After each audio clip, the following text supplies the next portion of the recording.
শোনা যাচ্ছে যে এই মাসের 12 তারিখের পর সাকিব আল হাসান নাকি দেশে আসতেছে। তো মাশরাফির মতো একজন প্লেয়ার, তাকে আমরা তাদের বাসায় যেয়ে আমরা অনেক ধরনের গান শুনিয়েছি। তো সেখানে সাকিব আল হাসান কোন ক্ষেতের মূলা।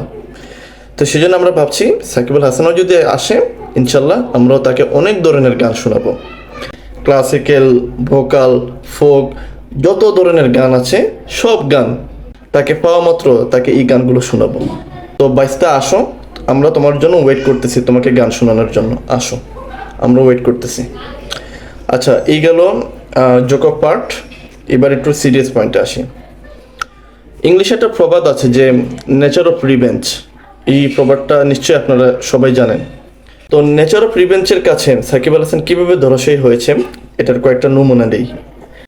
আজ থেকে অনেক বছর আগে সর্বশেষ যে বিশ্বকাপ অনুষ্ঠিত হয়েছে, সেই বিশ্বকাপে সাকিব আল হাসান, হাতুরু সিং আর ফাফন মিলে চক্রান্ত করে তামিম ইকবালকে যেভাবে জাতীয় দল থেকে বিতাড়িত করেছে, আজকের দিনটাতে দেখেন বিসিবির একটা বিশ্বস্ত সূত্রের মাধ্যমে জানতে পেরেছি তামিম ইকবাল আবার ন্যাশনাল ক্রিকেট টিমে কামব্যাক করছে।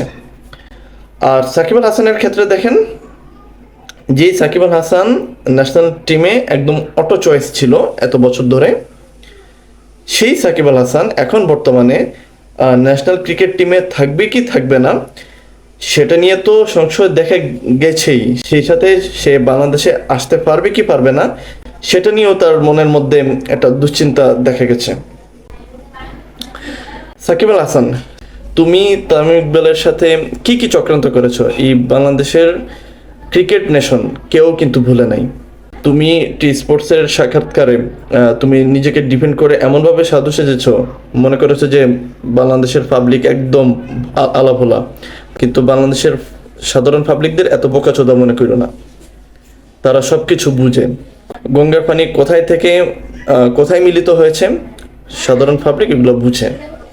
তুমি জাতীয় স্বার্থের ঊর্ধ্বে গিয়ে তোমার আর তামিম ইকবালের মধ্যে যেই ব্যক্তিগত রেষারেষি, এই রেষারেষিকে কেন্দ্র করে তুমি তামিম ইকবালকে ন্যাশনাল ক্রিকেট টিম থেকে বিতাড়িত করেছো।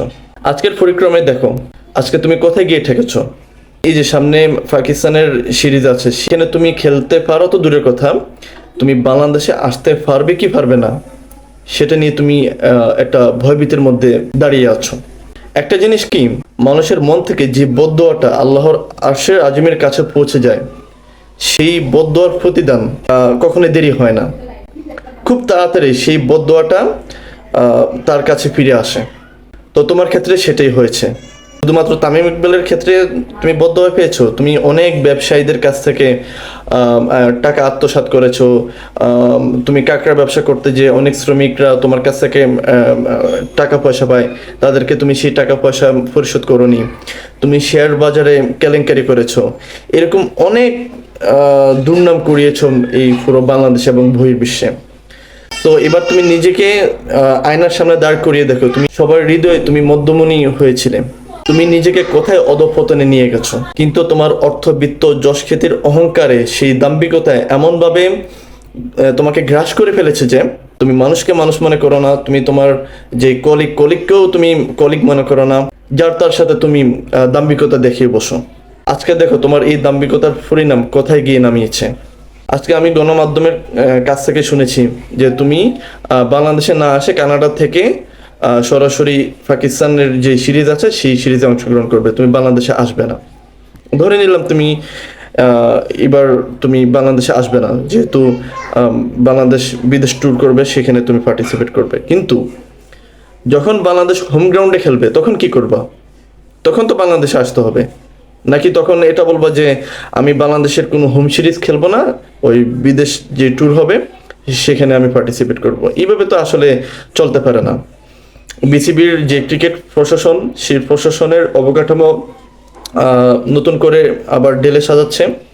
তো সেখানে যারা বসবে তারা তো এটা কখনই মানবে না। তখন তারাই তোমাকে দুইটা অপশন দিবে, হয় তুমি অপশন নাও, নয়তোবা তুমি যদি ন্যাশনাল ক্রিকেট টিমে খেলতেই চাও তাহলে তোমাকে বাংলাদেশে এসেও একদম পুরো খেলায় অংশগ্রহণ করতে হবে, আদারওয়াইজ রিজাইন করো। তো এই দুইটা অপশন থাকবে তোমার সামনে। তো সেজন্য বলছি যে তোমার বয়স তো অলরেডি 38 ছুঁই, বাংলাদেশের ক্রিকেটকে দেওয়ার মতো আর তোমার কিছুই নাই। তোমার কাছে যে অল্প পরিমাণ সম্মান আছে সেই সম্মানের সাথে তুমি ন্যাশনাল ক্রিকেট টিম থেকে রিজাইন নাও, রিজাইন নিয়ে নতুন কাউকে সুযোগ দাও। এটাই তোমার জন্য সবচেয়ে ভালো হবে বলে মনে করি।